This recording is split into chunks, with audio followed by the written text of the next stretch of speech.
bagong NFT game ang re-review natin ngayon mga boss. Okay bang pumasok dito? Ano ba yung pros and cons mga boss?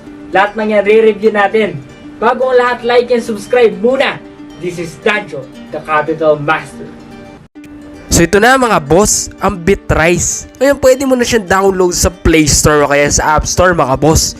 At ang matindi dito mga boss, talagang mag-hold ka lang nito, dadami na yung BNB sa wallet mo. Ngayon magkano ba yung minimum na hold mo?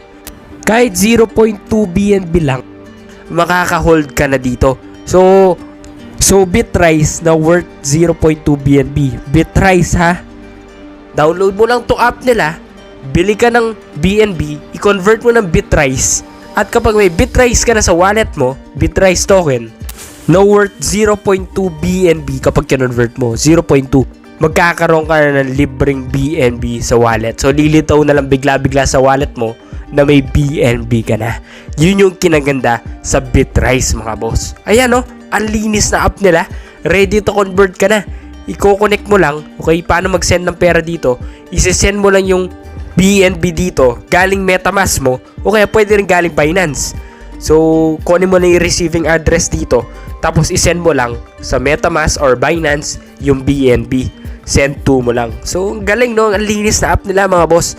At ang matindi dito mga boss, kung titignan nyo, naka-ready na talaga yung pareho. So, alam nila na BNB to BITRISE, yun lang naman yung ginagawa ng tao dito eh. So, ano pa ba yung use nito? Pwede rin tong gawin pang trade sa ibang kuwari, BNB to USDT, pwede rin. Pero, di ba, di ka na magda-download nito kung magko-convert ka lang eh. Ayos talaga nito, magsi-staking ka. So, alam na nila yun, kaya nga ginawa nilang ganito yung app nila. So, mamaya, tuturo ko rin paano ba magpasok ng BNB dito gamit MetaMask o kaya Binance. So, kung nakikita niyo yung app interface nila, very smooth. I-click nyo lang yung receive, no? Yung receive, nakita nyo yan, yung receive. Copy nyo lang yung contract address na yan. Yan yung gagamitin nyo kapag magsisend to kayo gamit MetaMask o kaya Binance. So, kung MetaMask, click mo lang yung send to, tapos i-paste mo lang yung receiving address dito. Reaktahan na nun. Papasok na yung BNB dito. Napakadali. Ngayon, kung magsisend to ka naman gamit dito, ayan o, lapag mo lang yung MetaMask address mo. Ang dali, di ba? Yung steps dito parang elementary mga boss. So, kung papasok ka ng BNB dito, as easy as 2 steps, copy-paste, magagawa mo na. At meron pang QR code dito na pwede mong i-scan yung QR code. So, all in, I really do believe this app is really good. At ang dali niyang gamitin. Meron pa silang isang nilaunch na app. Ito yung BITRISE Charity. Ngayon, itong BITRISE Charity naman, mga boss, pwede ka mag-donate dito at makakatulong ka na sa mga mahirap. Ayan, nakasulat feed hungry people, emergency medicine need, at meron din poor child's education. So, talagang tumutulong pa tong BITRISE company na to. Hindi lang for personal yung intention nila at gusto rin nilang tumulong sa mga tao na nangangailangan. So, ayan yung mga partner companies nila. Tapos, meron din silang email para sa mga gusto mag-donate at mag-private message sa kanila. So, sa lahat na mag-donate sa kanila, para makatulong kayo, iscan nyo lang QR code na yan, tapos isend nyo dyan sa address na yan. So, makakatulong na kayo sa charity.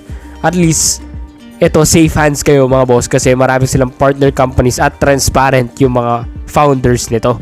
Ngayon, sa mga hindi pa nakapag-download, download nyo na sa App Store, Play Store yung BITRISE. Sinabi ko nga mag-hold ka lang ng BITRISE token, ay kikita ka na ng BNB. So, passive income to mga boss. At maganda dito, okay, very transparent developer, very easy to contact support team. Kung may kailangan kayo, contact nyo yung support team nila. Wala man 1 hour, sasagutin kayo ng mga yan. At madali lang ipasok yung pera dito at i-withdraw. So, 2 steps nga lang. Kasi nga, very user-friendly yung app nila. Talagang pinaghandaan. So, kung titignan nyo dito, ang ganda ng website nila, very smooth din. So, may con ba ako nakita dito? Meron din.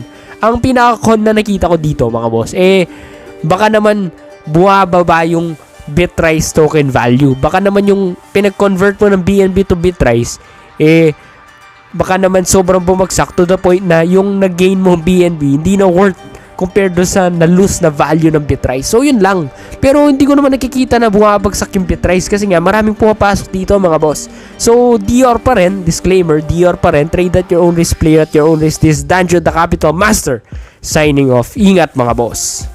Kung di ka pa nakapag-subscribe, mag-subscribe ka na boss dahil marami kang tips na matututunan sa videos ko, lalo na kapag nag-review ako ng NFT games at ibang mga apps na malaki ang kita na makakatulong sa side hustle mo, sa income mo, o kaya baka naman i-replace mo na yung trabaho mo, boss. So simulan na natin ang next video. Panoorin nyo mga boss, like and subscribe. This is Danjo, the Capital Master.